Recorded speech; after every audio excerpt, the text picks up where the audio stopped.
ஆண்டவரால் ஆசீர்வதிக்கப்பட்ட அருமையான தேவ ஜனங்களே, இன்று நாம் வாசிக்கக்கூடிய தலைப்பு என்னவென்றால், இயேசுவில் புதிய DNA. மெய்யான நீதியிலும் பரிசுத்தத்திலும் தேவனுடைய சாயலாக சிருஷ்டிக்கப்பட்ட புதிய மனுஷனை தரித்து கொள்ளுங்கள். எபேசியர் 4வது அதிகாரம் 24வது வசனம்.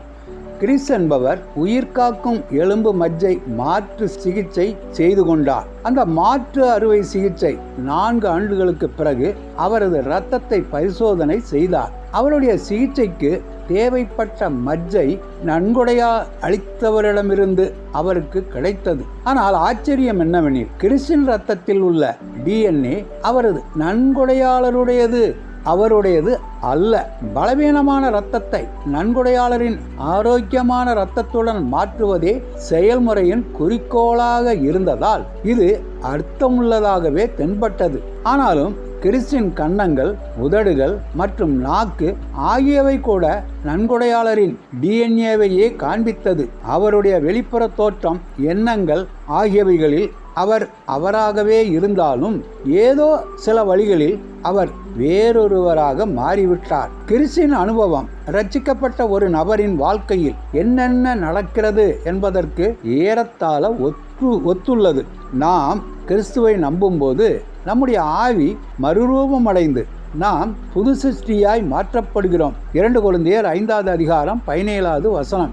எபேசு சபைக்கு பவுல் எழுதிய நிருபத்தில் அந்த உள்ளான மறுரூபத்தை பிரதிபலிக்கவும், முந்தின நடக்கைக்குரிய மோசம் போக்கும் இச்சைகளாலே கெட்டுப்போகிற பழைய மனுஷனை நீங்கள் களைந்து போட்டு மெய்யான நீதியிலும் பரிசுத்தத்திலும் தேவனுடைய சாயலாக சிருஷ்டிக்கப்பட்ட புதிய மனுஷனை தரித்து கொள்ளுங்கள் என்று அவர்களை ஊக்குவிக்கிறார்.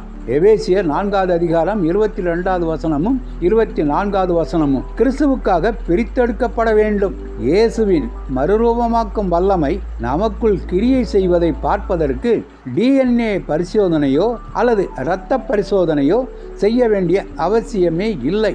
அந்த மறுரூபமாக்கப்பட்ட உள்ளான மனிதன் நம்மை சுற்றியுள்ள உலகத்தோடு நாம் எவ்விதத்தில் தொடர்பு கொள்கிறோம் என்பதை அடிப்படையாய் வைத்து தீர்மானிக்கப்படுகிறது.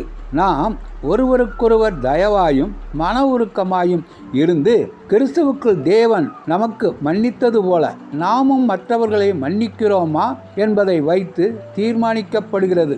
கூறினவர் கிறிஸ்டன் ஹோம்ஸ்பர்க். இயேசு உங்களை எவ்வாறு உள்ளுக்குள் மறுரூபமாக்கினார்? மற்றவர்களுடனான உங்களுடைய உறவில் உங்களின் உள்ளான மனிதன் எவ்வாறு வெளிப்படுகிறான்? இயேசுவே என்னை புது சிருஷ்டியாக்கியதற்கும் உம்மில் எனக்கு ஒரு புதிய வாழ்வை கொடுத்ததற்கும் நன்றி. எனது பழைய வழிகளை தவிர்க்கவும் உமது சாயலை அணிந்து கொள்ளவும் எனக்கு உதவுங்கள் என்று நாம் ஜெபிக்கலாமா?